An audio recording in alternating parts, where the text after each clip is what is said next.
안녕하세요. 맘띵 대표입니다. 오늘은 어떤 학부모님들의 질문 중에 하나가 있어서 방송으로 찾아뵙게 되었는데요. 그 어머님이 이런 질문을 하셨어요. 그 아들이 초등학교 때부터 운동을 했습니다. 그리고 중학교 때, 중1학년 때까지 운동을 하다가 아이가 운동에 대한 흥미를 잃어버렸어요. 그러면서 아이가 다시 공부를 해서 대학교를 가고 싶은 욕구가 생겼는데 이 아이를 어떻게 지도해야 될까요? 라고 질문하신 학부모님이 계셔서 이렇게 말씀드리겠습니다.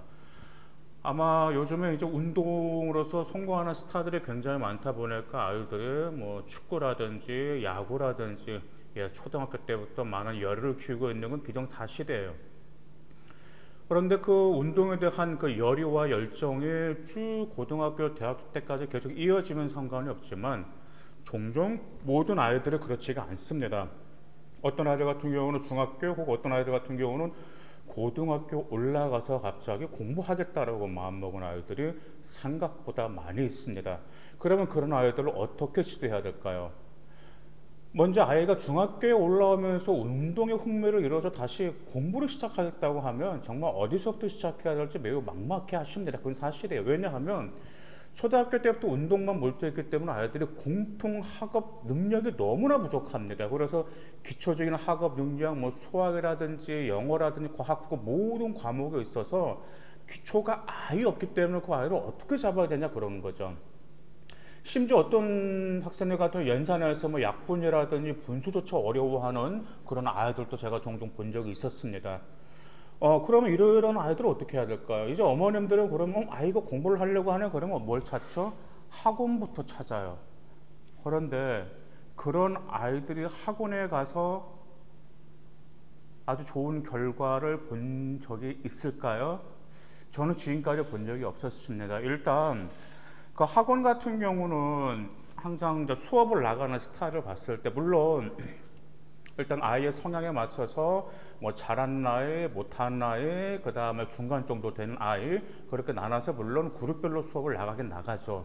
하지만 제일 중요한 건 학원 입장에서는 일단 탑으로 달린 애들 정말 4% 학원에서 1등급 안에 다는 상위 4% 아이들이 필요하고 그 아이들에게 주력할 수밖에 없습니다. 그 이유가 뭘까요?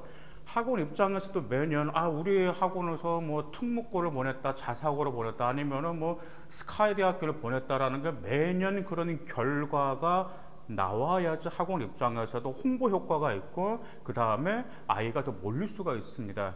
그래서 저도 학원 생활을 굉장히 오래 했지만 정말 공부 잘한 아이가 한 명 그 학원을 다니게 되면 다른 아이들도 같이 오는 것은 기정사실이에요. 그래서 운동을 열심히 해서 정말 공부 잘하는 아이들이 모인 학원으로 운동했던 아이가 그 학원에 갔다고 해서 그것은 절대 좋은 결과를 볼 수가 없어요.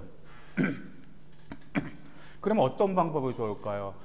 제가 사교육을 조장하는 것은 아닙니다. 사교육을 조장하는 것은 아닌데 정말 운동만 하고 기초학업 능력이 없고 근데 여유가 있는 아이들 같은 경우는 그 학생을 잘 잡아주면서 아이의 수준에서 꾸준히 잘 이끌어 줄 수 있는 1:1 과외 선생님을 저는 추천해 드리는 바입니다.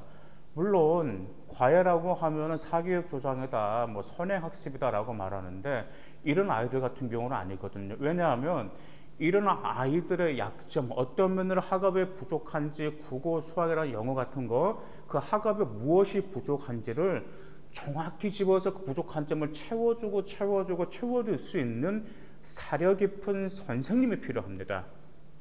제가 그런 케이스를 많이 봤습니다. 일단 과외 선생님 봤는데 그 선생님이 무조건 수업 진도만 나가는 게 아니고 이 아이가 확인했는지 그리고 어떤 면이 많이 약점인지를 꼼꼼하게 집어서 좋은 대학교를 보는 그런 아이들을 제가 여러 번 봤습니다. 그래서 저는 이 점을 추천해 드리는 바입니다. 그러면 이런 선생님이 있다라고 이런 선생님을 만났다고 해서 아이가 바로 점수 성적이 향상이 될까요? 일반적으로 초등학교 6년 과정은 1년이면 마칠 수 있고요. 그 다음에 중학교 3년 과정은 1년 6개월이면 보통 끝마칠 수가 있습니다. 초등학교 전 학년을 1년, 그 다음에 중학교 전 학년을 1년 6개월, 2년 6개월이라는 시간이 그래도 소비가 되어야 합니다. 그 정도까지 2년 6개월 정도 아이가 꾸준히 그 선생님에 맞춰서 차근차근 밟아 나갈 때 대학교 때 좋은 결과를 받을 수가 있어요. 근데 단 조건이 있어요. 조건은 단 3가지가 있습니다. 첫 번째 조건은 인내심을 가지고 아이 수준을 잘 이끌어 줄 수 있는 경험 있는 선생님이 첫 번째 조건이고요.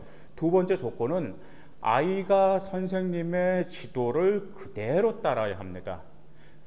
뭐 수업할 때만 지도가 아니고요. 학습 방법이라든지 과제를 수행하는 방법에 있어서도 차근차근 지도 그대로 따라야 된다는 게 두 번째 조건이고요. 세 번째 조건은 숙제와 학업 양은 절대로 미뤄서는 안 됩니다. 초등학교 과정과 중학교 과정은 통틀어서 2년 6개월, 어떻게 보면 짧은 시간일 수도 있지만 상당히 긴 시간이죠. 그렇죠? 근데 2년 6개월이라는 시간을 미루게 된다면 그것은 어느 때 4년이 될 수도 있고 5년이 될 수 있어요. 그러다가 그 3이 와버리다 보면은 자기가 노력한 보람이 없습니다. 그래서 초등학교 때부터 운동을 시작해서 기초 학업 능력이 없는 아이들은 아이도 그렇지만 우리 부모님들도 좀 멀리 보셔야 돼요. 왜냐하면 아이가 바로 공부한다고 해서 어떤 어머님들 이번 중간고사 때 점수 몇 점 나왔어라고 호기심을 가진 어머님들이 계세요. 왜요? 아이가 이제 마음을 준비했으니까 그 다음에 좋은 선생님도 만났기 때문에 점수가 바로 나오겠지라고 기대를 하실지 모르겠는데 절대 기대하지 마세요. 처음에 점수 절대로 안 나옵니다. 운동했던 아이들 같은 경우는 자기가 학업 성적과 학업 역량이 보일 때까지는 부모님과 그 다음에 아이 역시 인내심을 가지고 격려하면서 꾸준히 지켜보실 필요가 있습니다. 멀리 보셔야 돼요. 그래서 운동을 했다가 다시 공부를 하겠다라는 그런 자녀를 둔 부모님 같은 경우는 이 점을 생각하세요. 중간고사, 기말고사, 중간고사, 기말고사 그 매 시간을 목표로 삼지 말고 중요한 것은 대입 수능이라든지 그 다음 대입 정시도 될 수도 있고 수시도 될 수 있고 아니면 고3도 될 수 있겠죠. 그때 가서 아이의 역량을 드러낼 수 있도록 격려하고 차근차근 차분히 지켜보시길 바라겠습니다. 그렇게 된다면 그 아이 아주 놀라운 결과를 보일 수 있고 저 역시 그런 아이들 놀라운 아이들 굉장히 많이 봤습니다. 감사합니다.